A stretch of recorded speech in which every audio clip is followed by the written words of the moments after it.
ನಾಳೆ ಆರೋಪಿ ನಟ ದರ್ಶನ್ ಅಂಡ್ ಗ್ಯಾಂಗ್ನ ಜುಡಿಷಿಯಲ್ ಕಸ್ಟಡಿ ಅಂತ್ಯವಾಗ್ತಾ ಇದೆ. ಈ ಹಿನ್ನೆಲೆ ನಾಳೆ ಏನಾಗಬಹುದು ಅನ್ನುವಂತಹ ಸಹಜ ಕುತೂಹಲ ಜನರಲ್ಲಿ ಮನೆ ಮಾಡಿದೆ.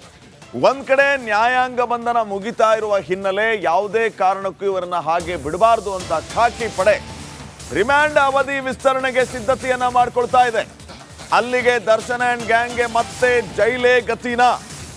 ನಾಳೆ ದರ್ಶನ್ ನ್ಯಾಯಾಂಗ ಬಂಧನ ಅಂತ್ಯವಾಗ್ತಾ ಇದೆ. ಆದರೆ ದರ್ಶನ್ ಅಂಡ್ ಗ್ಯಾಂಗ್ ಅನ್ನ ಇಕ್ಕಟ್ಟಿಗೆ ಸಿಲುಕಿಸೋದಕ್ಕೆ ಖಾಕಿ ಪ್ಲಾನ್ ಮಾಡಿಕೊಂಡಿದೆ. ರಿಮ್ಯಾಂಡ್ ವಿಸ್ತರಣೆಗೆ ತನಿಖಾ ತಂಡ ಕೇಳಿಕ್ಕಿದೆ. ದರ್ಶನ್ ಜಾಮೀನು ನಿರಾಕರಣೆಗೆ 8 ಕಾರಣಗಳು ಕೂಡ ಇದೆ. ಈಗಾಗಲೇ ತನಿಖಾ ಹಂತದಲ್ಲಿರೋದು ಸಾಕ್ಷ್ಯ ಸಂಗ್ರಹ ಮಾಡುವಂತ ಕೆಲಸ ಆಗಿದೆ. FSL ವರದಿ ಮತ್ತೊಂದು ಮಹತ್ವದ ಸಾಕ್ಷ್ಯವನ್ನ ನೀಡಿದೆ. ಹೀಗೆ 10 ಹಲವು ವಿಚಾರಗಳು ಇರೋದ್ರಿಂದ ರಿಮ್ಯಾಂಡ್ ಅವಧಿ ವಿಸ್ತರಣೆಗೆ ತನಿಖಾ ತಂಡ ಸಿದ್ಧತೆಯನ್ನ ಮಾಡಿಕೊಳ್ತಾ ಇದೆ. ಆ ರಿಮ್ಯಾಂಡ್ ವಿಸ್ತರಣೆಗೆ ತನಿಖಾ ತಂಡ ಕೇಳಲಿಕ್ಕಿದೆ ಕೂಡ.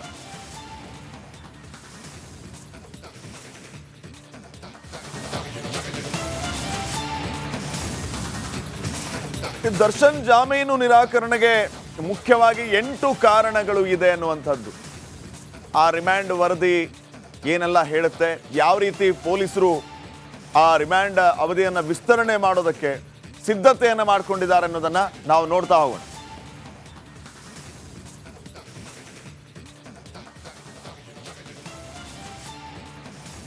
ನೋಡಿ, ಎಲ್ಲ ಆರೋಪಿಗಳಿಗೂ ನಾವು ಮಾಡ್ತಾ ಇರುವಂತಹ ಕೆಲಸ ಏನಿದೆ ಇದು ಅಪರಾಧದ ಕೆಲಸ ಅಂತ ಗೊತ್ತಿದ್ರೂ ಕೂಡ ಆ ಕೃತ್ಯವನ್ನ ಎಸಗಿದ್ದಾರೆ. ಕೊಲೆ ಮಾಡಿದ ಬಳಿಕ ಉದ್ದೇಶಪೂರ್ವಕವಾಗಿ ಸಾಕ್ಷ್ಯ ನಾಶ ಮಾಡುವಂತಹ ಕೆಲಸ ಕೂಡ ಈ ಎಲ್ಲ ಭಾಗಿಯಾಗಿರುವಂತಹ ಆರೋಪಿಗಳಿಂದ ಆಗಿದೆ. ಇದರ ಜೊತೆಗೆ ಆರೋಪಿಗಳು ಸಾಕ್ಷ್ಯ ನಾಶ ಮಾಡಿರೋದಕ್ಕೆ FSL ವರದಿಯು ಕೂಡ ಪೂರಕವಾಗ್ತಾ ಇದೆ. ಇವರು ಈ ಕೃತ್ಯವನ್ನ ಎಸಗಿದ ಬಳಿಕ ಯಾವ ರೀತಿ ಸಾಕ್ಷ್ಯಗಳನ್ನ ನಾಶ ಮಾಡಿದ್ರು, ನಾಶ ಮಾಡೋದಕ್ಕೆ ಮುಂದಾಗಿದ್ರು ಅನ್ನೋದ್ರ ಬಗ್ಗೆ FSL ವರದಿ ಕೂಡ ಪೂರಕವಾಗಿದೆ. ಆರೋಪಿಗಳಿಗೆ ಜಾಮೀನು ಸಿಕ್ಕರೆ ಸಾಕ್ಷಿಗಳ ಮೇಲೆ ಪ್ರಭಾವ ಬೀರಬಹುದು, ಸಾಕ್ಷಿಯನ್ನೇ ನಾಶ ಮಾಡಬಹುದು. ಜಾಮೀನು ಪಡೆದ್ರೆ ಅಥವಾ ನೀಡಿದರೆ ಪ್ರಕರಣದಿಂದ ತಪ್ಪಿಸಿಕೊಳ್ಳೋದಕ್ಕೆ ಇವರು ಪ್ಲಾನ್ ಅನ್ನ ಮಾಡ್ಕೋಬಹುದು ಅನ್ನುವಂತಹದ್ದು. ಸೊ ಈ ಎಲ್ಲ ವಿಚಾರಗಳನ್ನ ರಿಮ್ಯಾಂಡ್ ವರದಿಯಲ್ಲಿ ಉಲ್ಲೇಖ ಮಾಡಲಾಗುತ್ತೆ. A2 ಆರೋಪಿ ಅಭಿಮಾನಿ ಬಳಗ ಮುಖಾಂತರ ಸಾಕ್ಷಿಯ ಮೇಲೆ ಪ್ರಭಾವ ಬೀರಬಹುದು. ಅಂದ್ರೆ A2 ಅಂದ್ರೆ ಇಲ್ಲಿ ದರ್ಶನ್ ಅಭಿಮಾನಿಗಳ ಮೂಲಕ ಪ್ರಭಾವ ಬೀರುವ ಕೆಲಸ ಆಗಬಹುದು. ಅಲ್ಲದೆ ಆರೋಪಿಗಳು ಹೊರಗೆ ಬಂದ್ರೆ ವಿದೇಶಕ್ಕೆ ಪರಾರಿಯಾಗುವ ಸಾಧ್ಯತೆ ಕೂಡ ಅಧಿಕವಾಗಿದೆ.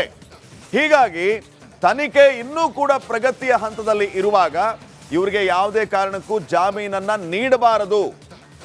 ಇವರ ನ್ಯಾಯಾಂಗ ಬಂಧನದ ಅವಧಿಯನ್ನ ವಿಸ್ತರಣೆ ಮಾಡಬೇಕು, ಯಾವುದೇ ಕಾರಣಕ್ಕೂ ಆಚೆ ಬರಬಾರದು. ತನಿಖೆ ಇನ್ನು ಪ್ರಗತಿಯ ಹಂತದಲ್ಲಿದೆ ಅನ್ನುವಂತಹ ವಿಚಾರಗಳನ್ನ ರಿಮ್ಯಾಂಡ್ನಲ್ಲಿ ಉಲ್ಲೇಖ ಮಾಡಿ ಈ ಒಂದು ಅವಧಿಯನ್ನ ವಿಸ್ತರಣೆ ಮಾಡೋದಕ್ಕೆ ಎಲ್ಲ ರೀತಿಯ ಸಿದ್ಧತೆಯನ್ನ ಖಾಕಿ ಪಡೆ ಈಗ ಮಾಡಿಕೊಳ್ತಾ ಇದೆ. ಅಲ್ಲಿಗೆ ನಾಳೆ ಏನಾಗ್ಬೋದು ಅನ್ನೋದು ಸದ್ಯಕ್ಕಿನ ಪ್ರಶ್ನೆ ಆಗಿದೆ.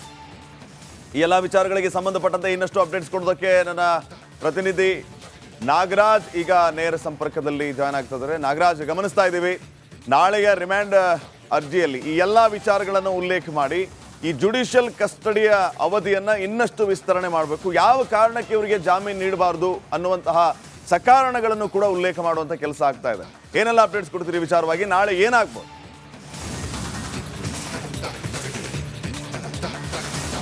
ಶ್ರೀಪಾದ್, ಏನು ಖಂಡಿತವಾಗ್ಲೂ ನಾಳೆ ಏನು ದರ್ಶನ್ ಅವರ ಒಂದು ನ್ಯಾಯಾಂಗ ಬಂಧನ ಅವಧಿ ವಿಸ್ತರಣೆಗೆ ಸಂಬಂಧಿಸಿದಂತೆ ಕೋರ್ಟ್ನಲ್ಲಿ ಅವರನ್ನ VC ಮುಖಾಂತರ ಪ್ರೊಡ್ಯೂಸ್ ಮಾಡಲಾಗುತ್ತೆ.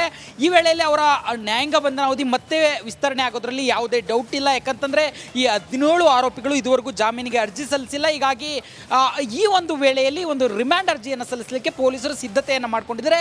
ಅದರಲ್ಲಿ ಪ್ರಮುಖವಾಗಿ ಒಂದಷ್ಟು ವಿಚಾರಗಳನ್ನು ಉಲ್ಲೇಖ ಮಾಡುವಂಥದ್ದು, ಅದರಲ್ಲಿ ದರ್ಶನ್ ಹೊಂದಿರತಕ್ಕಂಥ ಅಭಿಮಾನಿ ಬಳಗ ಇರ್ಬೋದು ಅಥವಾ ಅವರು ಮಾಡಿರ್ತಕ್ಕಂಥ ಕೃತ್ಯದ ಒಂದು ಪ್ಲಾನ್ ಏನಿತ್ತು ಇವುಗಳಿಗೆ ಸಂಬಂಧಿಸಿದಂತೆ ಇವರು ಹೊರಗಡೆ ಬಂದಿದ್ದೆ ಆದರೆ ಇವರು ಪ್ಲಾನ್ ಮಾಡಿಕೊಂಡು ಮತ್ತೆ ಒಂದು ನ್ಯಾಯಾಲಯದ ವಿಚಾರಣೆಯಿಂದ ತಪ್ಪಿಸ್ಕೊಳ್ಳೋದಕ್ಕೆ ಬೇಕಾದಂಥ ಎಲ್ಲ ಸಿದ್ಧತೆಗಳನ್ನು ಮಾಡ್ಕೊಳ್ತಾರೆ ಅನ್ನೋದು ವಿಚಾರ ಉಲ್ಲೇಖ ಮಾಡೋದಿರ್ಬೋದು. ಅಥವಾ ಜೊತೆಗೆ ಜುಲೈ 4ನೇ ತಾರೀಕು ಈ ಹಿಂದೆ ಅವರ ಒಂದು ನ್ಯಾಯಾಂಗ ಬಂಧನ ಅವಧಿ ಮುಗಿದಾಗ ಒಂದು ರಿಮ್ಯಾಂಡ್ ಅರ್ಜಿಯನ್ನು ಸಲ್ಲಿಸಿದ್ರು. ಅದರಲ್ಲಿ ಒಂದಷ್ಟು ಅಂಶಗಳನ್ನು ಪೊಲೀಸರು ಉಲ್ಲೇಖ ಮಾಡಿದ್ರು. ಪ್ರಮುಖವಾಗಿ ಪೋಸ್ಟ್ ಮಾರ್ಟಮ್ ಆದ ಬಳಿಕ ದೇಹದ ಒಂದಷ್ಟು ಅಂಶಗಳನ್ನು FSLಗೆ ಕಳಿಸಲಾಗಿದೆ.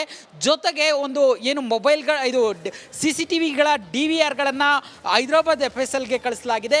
ಜೊತೆಗೆ ಇಲ್ಲಿ ಮಡಿವಾಳ FSLಗೂ ಒಂದಷ್ಟು ಮೊಬೈಲ್ಗಳನ್ನು ರಿಟ್ರೀವ್ಗೆ ಕಳಿಸಲಾಗಿದೆ, ಮಿರರ್ ಇಮೇಜ್ ಮಾಡಿಸಲಾಗಿದೆ.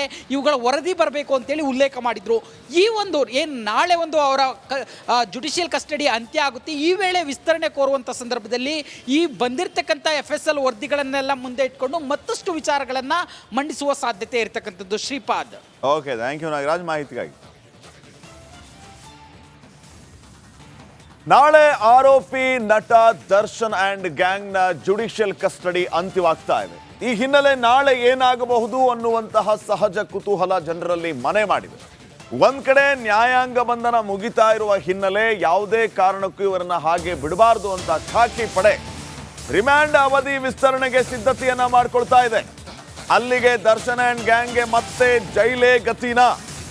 ನಾಳೆ ದರ್ಶನ್ ನ್ಯಾಯಾಂಗ ಬಂಧನ ಅಂತ್ಯವಾಗ್ತಾ ಇದೆ. ಆದರೆ ದರ್ಶನ್ ಅಂಡ್ ಗ್ಯಾಂಗ್ ಅನ್ನ ಇಕ್ಕಟ್ಟಿಗೆ ಸಿಲುಕಿಸೋದಕ್ಕೆ ಖಾಕಿ ಪ್ಲಾನ್ ಮಾಡಿಕೊಂಡಿದೆ. ರಿಮ್ಯಾಂಡ್ ವಿಸ್ತರಣೆಗೆ ತನಿಖಾ ತಂಡ ಕೇಳಿಕ್ಕಿದೆ. ದರ್ಶನ್ ಜಾಮೀನು ನಿರಾಕರಣೆಗೆ 8 ಕಾರಣಗಳು ಕೂಡ ಇದೆ. ಈಗಾಗಲೇ ತನಿಖಾ ಹಂತದಲ್ಲಿರೋದು ಸಾಕ್ಷ್ಯ ಸಂಗ್ರಹ ಮಾಡುವಂತ ಕೆಲಸ ಆಗಿದೆ. FSL ವರದಿ ಮತ್ತೊಂದು ಮಹತ್ವದ ಸಾಕ್ಷ್ಯವನ್ನು ನೀಡಿದೆ. ಹೀಗೆ 10 ಹಲವು ವಿಚಾರಗಳು ಇರೋದ್ರಿಂದ ರಿಮ್ಯಾಂಡ್ ಅವಧಿ ವಿಸ್ತರಣೆಗೆ ತನಿಖಾ ತಂಡ ಸಿದ್ಧತೆಯನ್ನ ಮಾಡ್ಕೊಳ್ತಾ ಇದೆ. ಆ ರಿಮ್ಯಾಂಡ್ ವಿಸ್ತರಣೆಗೆ ತನಿಖಾ ತಂಡ ಕೇಳಲಿಕ್ಕಿದೆ ಕೂಡ.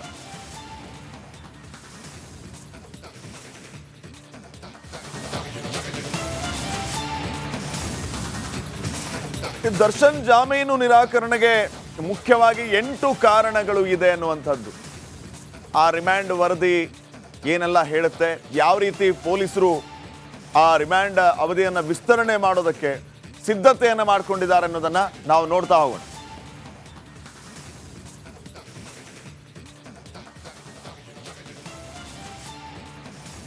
ನೋಡಿ, ಎಲ್ಲ ಆರೋಪಿಗಳಿಗೂ ನಾವು ಮಾಡ್ತಾ ಇರುವಂತಹ ಕೆಲಸ ಏನಿದೆ ಇದು ಅಪರಾಧದ ಕೆಲಸ ಅಂತ ಗೊತ್ತಿದ್ರೂ ಕೂಡ ಆ ಕೃತ್ಯವನ್ನ ಎಸಗಿದ್ದಾರೆ. ಕೊಲೆ ಮಾಡಿದ ಬಳಿಕ ಉದ್ದೇಶಪೂರ್ವಕವಾಗಿ ಸಾಕ್ಷ್ಯ ನಾಶ ಮಾಡುವಂತಹ ಕೆಲಸ ಕೂಡ ಈ ಎಲ್ಲ ಭಾಗಿಯಾಗಿರುವಂತಹ ಆರೋಪಿಗಳಿಂದ ಆಗಿದೆ. ಇದರ ಜೊತೆಗೆ ಆರೋಪಿಗಳು ಸಾಕ್ಷ್ಯ ನಾಶ ಮಾಡಿರೋದಕ್ಕೆ FSL ವರದಿಯು ಕೂಡ ಪೂರಕವಾಗ್ತಾ ಇದೆ. ಇವರು ಈ ಕೃತ್ಯವನ್ನ ಎಸಗಿದ ಬಳಿಕ ಯಾವ ರೀತಿ ಸಾಕ್ಷ್ಯಗಳನ್ನ ನಾಶ ಮಾಡೋದಕ್ಕೆ ಮುಂದಾಗಿದ್ರು ಅನ್ನೋದ್ರ ಬಗ್ಗೆ FSL ವರದಿ ಕೂಡ ಪೂರಕವಾಗಿದೆ. ಆರೋಪಿಗಳಿಗೆ ಜಾಮೀನು ಸಿಕ್ಕರೆ ಸಾಕ್ಷಿಗಳ ಮೇಲೆ ಪ್ರಭಾವ ಬೀರಬಹುದು, ಸಾಕ್ಷಿಯನ್ನೇ ನಾಶ ಮಾಡಬಹುದು.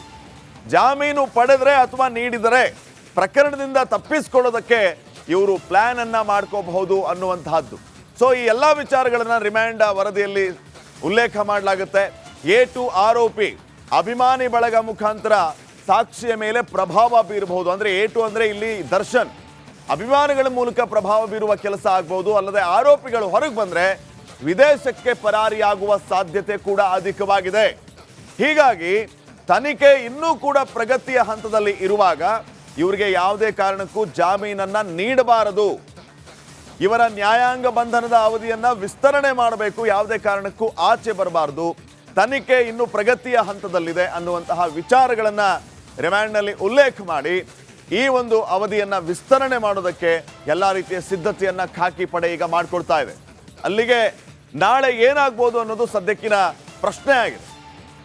ಈ ಎಲ್ಲ ವಿಚಾರಗಳಿಗೆ ಸಂಬಂಧಪಟ್ಟಂತೆ ಇನ್ನಷ್ಟು ಅಪ್ಡೇಟ್ಸ್ ಕೊಡೋದಕ್ಕೆ ನನ್ನ ಪ್ರತಿನಿಧಿ ನಾಗರಾಜ್ ಈಗ ನೇರ ಸಂಪರ್ಕದಲ್ಲಿ ಜಾಯ್ನ್ ಆಗ್ತಾ ಇದ್ದಾರೆ. ನಾಗರಾಜ್, ಗಮನಿಸ್ತಾ ಇದ್ದೀವಿ ನಾಳೆಯ ರಿಮ್ಯಾಂಡ್ ಅರ್ಜಿಯಲ್ಲಿ ಈ ಎಲ್ಲ ವಿಚಾರಗಳನ್ನು ಉಲ್ಲೇಖ ಮಾಡಿ ಈ ಜುಡಿಷಿಯಲ್ ಕಸ್ಟಡಿಯ ಅವಧಿಯನ್ನ ಇನ್ನಷ್ಟು ವಿಸ್ತರಣೆ ಮಾಡಬೇಕು, ಯಾವ ಕಾರಣಕ್ಕೆ ಇವರಿಗೆ ಜಾಮೀನು ನೀಡಬಾರದು ಅನ್ನುವಂತಹ ಸಕಾರಣಗಳನ್ನು ಕೂಡ ಉಲ್ಲೇಖ ಮಾಡುವಂಥ ಕೆಲಸ ಆಗ್ತಾ ಇದೆ.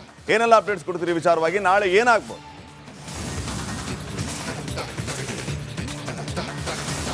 ಶ್ರೀಪಾದ್, ಏನು ಖಂಡಿತವಾಗ್ಲೂ ನಾಳೆ ಏನು ದರ್ಶನ್ ಅವರ ಒಂದು ನ್ಯಾಯಾಂಗ ಬಂಧನ ಅವಧಿ ವಿಸ್ತರಣೆಗೆ ಸಂಬಂಧಿಸಿದಂತೆ ಕೋರ್ಟ್ನಲ್ಲಿ ಅವರನ್ನ VC ಮುಖಾಂತರ ಪ್ರೊಡ್ಯೂಸ್ ಮಾಡಲಾಗುತ್ತೆ. ಈ ವೇಳೆಯಲ್ಲಿ ಅವರ ನ್ಯಾಯಾಂಗ ಬಂಧನ ಅವಧಿ ಮತ್ತೆ ವಿಸ್ತರಣೆ ಆಗೋದ್ರಲ್ಲಿ ಯಾವುದೇ ಡೌಟ್ ಇಲ್ಲ. ಯಾಕಂತಂದರೆ ಈ 17 ಆರೋಪಿಗಳು ಇದುವರೆಗೂ ಜಾಮೀನಿಗೆ ಅರ್ಜಿ ಸಲ್ಲಿಸಿಲ್ಲ. ಹೀಗಾಗಿ ಈ ಒಂದು ವೇಳೆಯಲ್ಲಿ ಒಂದು ರಿಮ್ಯಾಂಡ್ ಅರ್ಜಿಯನ್ನು ಸಲ್ಲಿಸಲಿಕ್ಕೆ ಪೊಲೀಸರು ಸಿದ್ಧತೆಯನ್ನು ಮಾಡ್ಕೊಂಡಿದ್ದಾರೆ.